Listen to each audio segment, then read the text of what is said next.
आज की सबसे हैरान करने वाली खबर, पुलवामा हमले के गुनहगारों की तस्वीर सामने आ गई है। पुलवामा के दरिंदों की यह तस्वीर बेहद चौंकाने वाली है।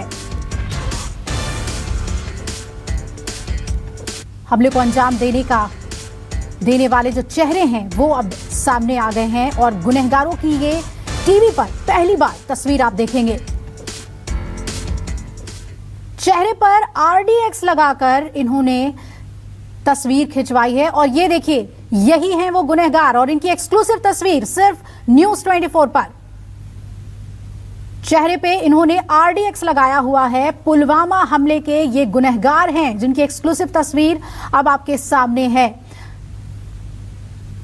और ये तस्वीर हमले से ठीक पहले की है। इन दरिंदों ने अपने चेहरे पर RDX लपेट रखा है और खुशी का इजहार कर रहे हैं।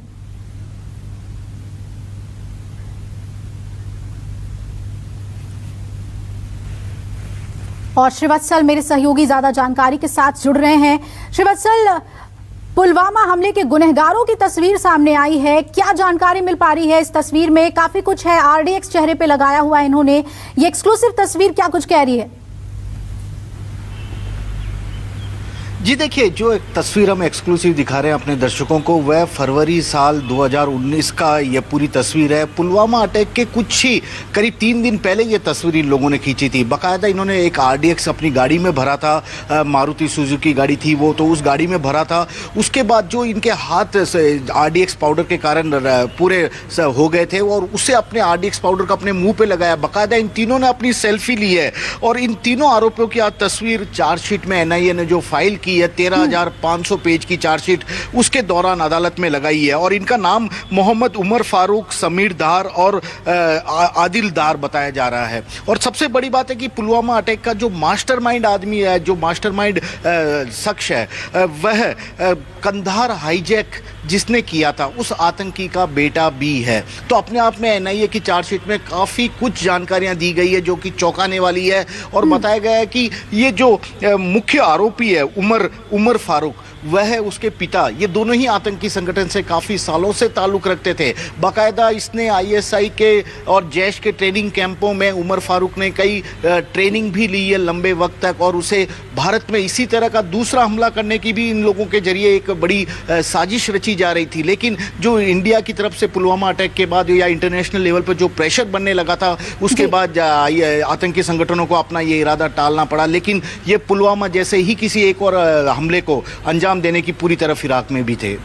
जी बिल्कुल, और ये गुनहगारों की पहली तस्वीर है और जैसा कि श्रीवत्सल बता रहे थे कि चार्जशीट में इनका जिक्र है इनके नाम के साथ और ये एक पुख्ता सबूत है। श्रीवत्सल, ये भी समझना चाहेंगे आपसे कि ठीक हमले के बाद जो कश्मीर में जिस तरह से जानकारी जुटाना शुरू किया इंटेलिजेंस ने और एक एक करके तार जुड़ते गए, उससे क्या निकलकर सामने आ रहा है? ये तीनों किस तरह से इन्होंने इस हमले को अंजाम दिया और इतनी भारी मात्रा में RDX को जमा करना और इस घटना को अंजाम देने में इनकी भूमिका थी?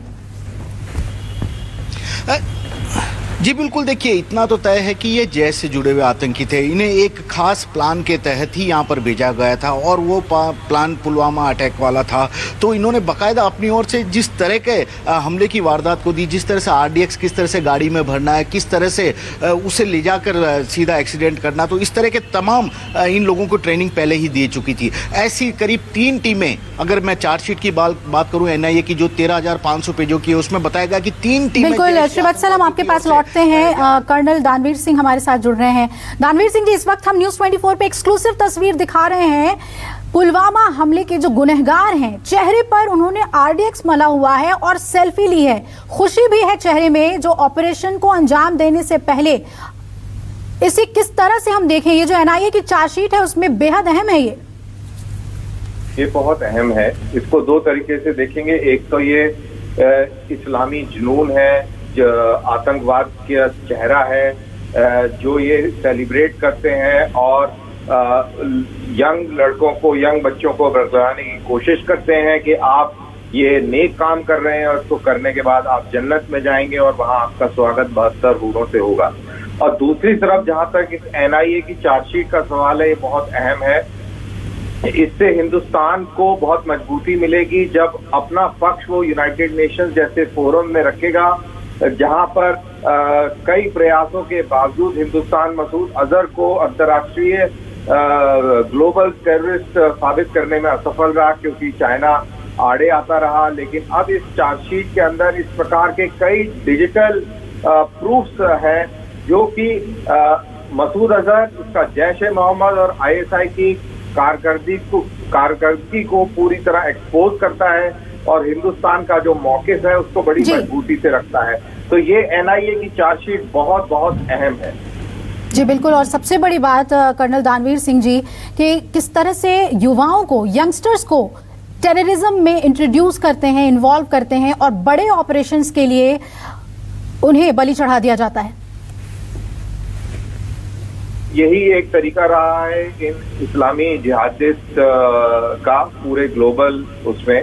ये कुरान के हवाले देते हैं, कुरान की आयतें पढ़ के उनको मोटिवेट कराते हैं और ऐसी आयतों का तर्जुमा करते हैं जिसके अंदर काफिरों को मारने से जन्नत प्राप्त होती है, और उसी को लेकर ये बच्चे मोटिवेट हो जाते हैं और इनको लगता है कि वाकई कोई ऐसी चीज है, जन्नत नाम की कोई चीज है, और उसी जन्नत में जाने का एक प्रतिस्पर्धा सी हो जाती है, होड़ सी मच जाती है, और ऐसे लोग जो हैं वो इनको मिल जाते हैं और ये जो ब्रेन वॉश बच्चे हैं ये फिर आतंकवादी ऐसी घटनाएं करते हैं। तो ये एक बहुत जो आतंकवाद की जो फैक्ट्री चलाने वाले हैं वो इसको बखूबी समझते हैं कि किस तरीके से कुरान को बच्चों को गलत समझाकर और उनको एक्सप्लॉइट करना है, ये वो बखूबी समझते हैं और उसी तरीके से ये काम करते हैं। बिल्कुल कर्नल दानवीर सिंह जी, आप बने रहिए हमारे साथ। हम इस खबर